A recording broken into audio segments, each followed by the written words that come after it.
شاید میرے خیال میں ذرا قانونی نقطہ نگاہ سے اس کو سمجھتے ہیں کہ مسئلہ ہے کیا.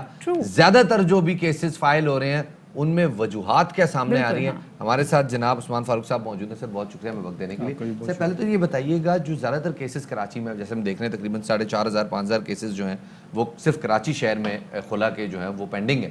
وجوہات بنیادی طور پہ جنرک کیا ہے؟ میرا خیال ہے کہ جو فیکٹس ہیں اس وقت اگر میں پورے 2020 کا بتاؤں تو پورے سندھ کے اندر 22,810 کیسز جو رجسٹرڈ ہوئے ہیں پورے سندھ کے اندر.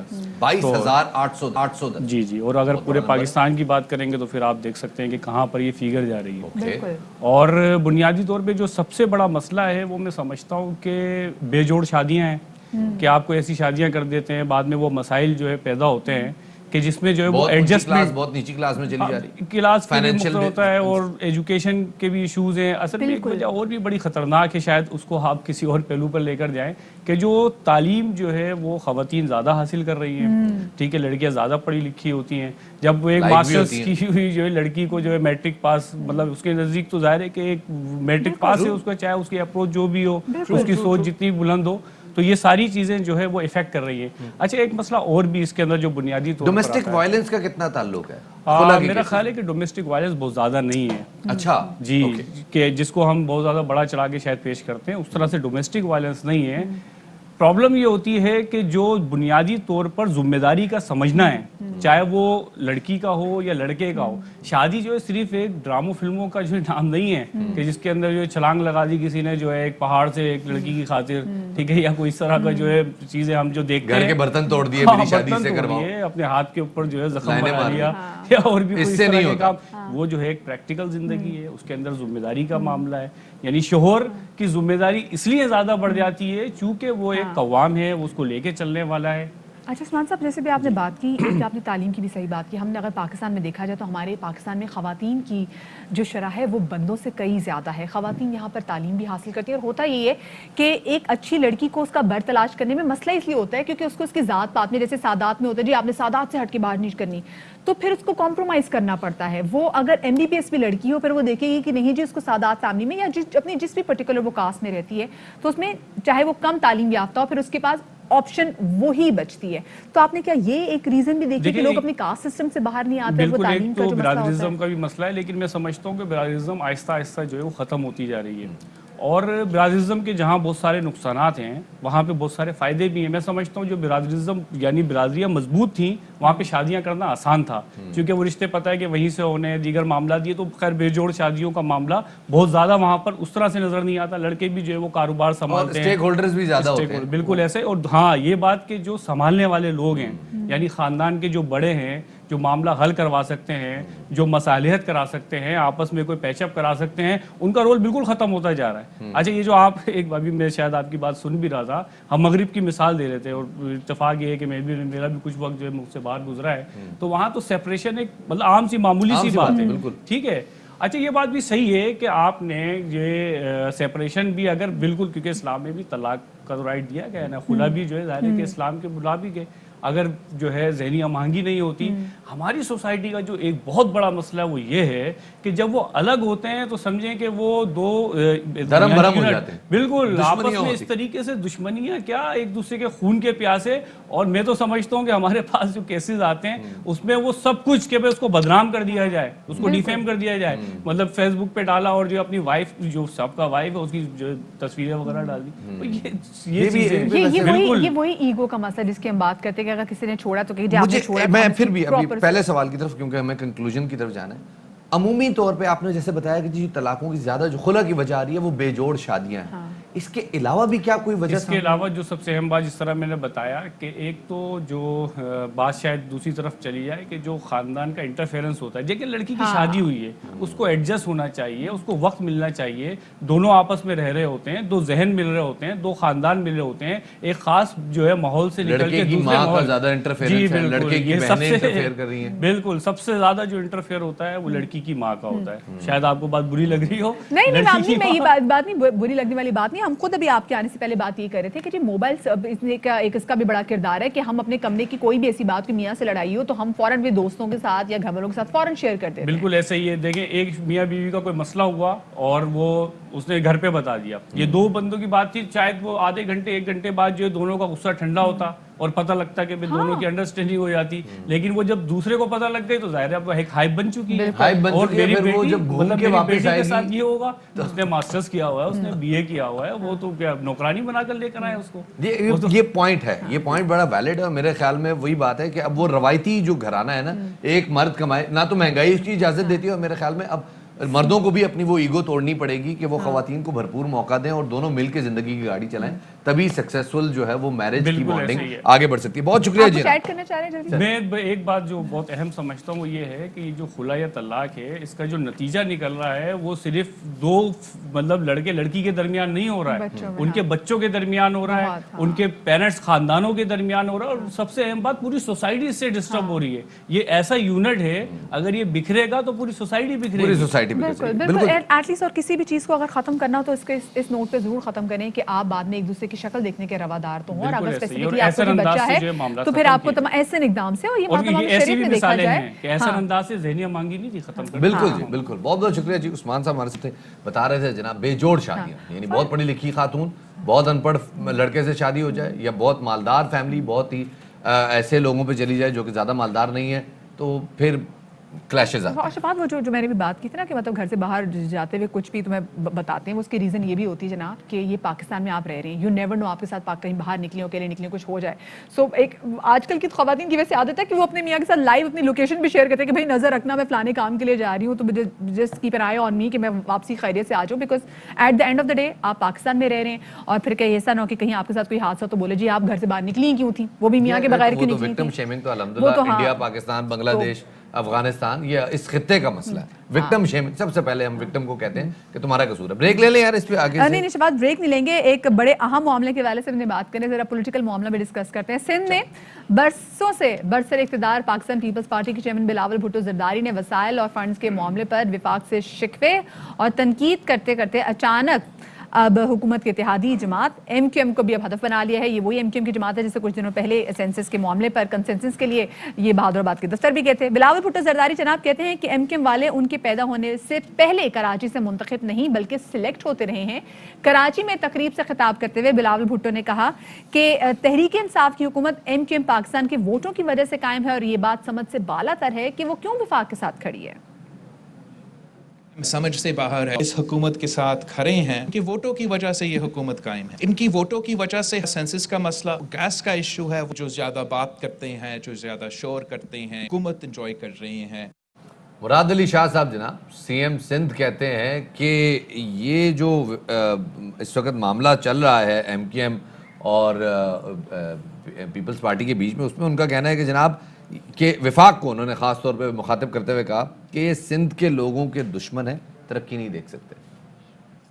بڑا میں نے سنا ہے وہ فیڈرل گورنمنٹ ساتھ مل کے نا ایک پلان بناتی ہے کہ صادق اور امین انڈا جو ہے وہ اوپر بیٹھ کے پلان بناتے ہیں, وہ ان کے جو چمچے چمچو ہیں وہ شروع ہو جاتے ہیں, پھر اس کے بعد بکواس کرنی اپنی. بکواس ہی کہوں گا اس لیے کہ وہ سندھ کے لوگوں کے دشمن ہیں, وہ سندھ کے لوگوں کی ترقی کو دیکھ نہیں سکتے. وہ پلاننگ اپنی میٹنگ جب کر کے بیٹھتے کہ سندھ حکومت کی برائی کیسے کی جائے. میڈیا میں بھی کہتے ہیں کہ جی ہمارا آج کا مقصد ملنے کا ہے کہ سندھ حکومت کی برائی کرے. دنوں پہلے کہیں حاضر ہوا تھا تو مجھے کہا گیا کہ شارع فیصل میں بہت کھڈے ہیں. میں کہا پتہ نہیں کون سے شارع فیصل پہ گئے ہیں. میں نے کہا 3 سال پہلے ہم نے اس کو بنایا ہے, اور میں یہ نہیں کہوں گا کہ بڑا ورلڈ کلاس سٹینڈرڈ کا بنا ہوا ہے, لیکن کھڈے پتہ نہیں کہاں ہیں. تو جناب آپ نے مراد علی شاہ صاحب کی بات سنی کہ وہ جس طرح سے ایگریشن میں ہے, اور وہ کہہ رہے ہیں کہ جناب یہ سندھ کے لوگوں کے دشمن ہیں, وفاق کو انہوں نے کہا.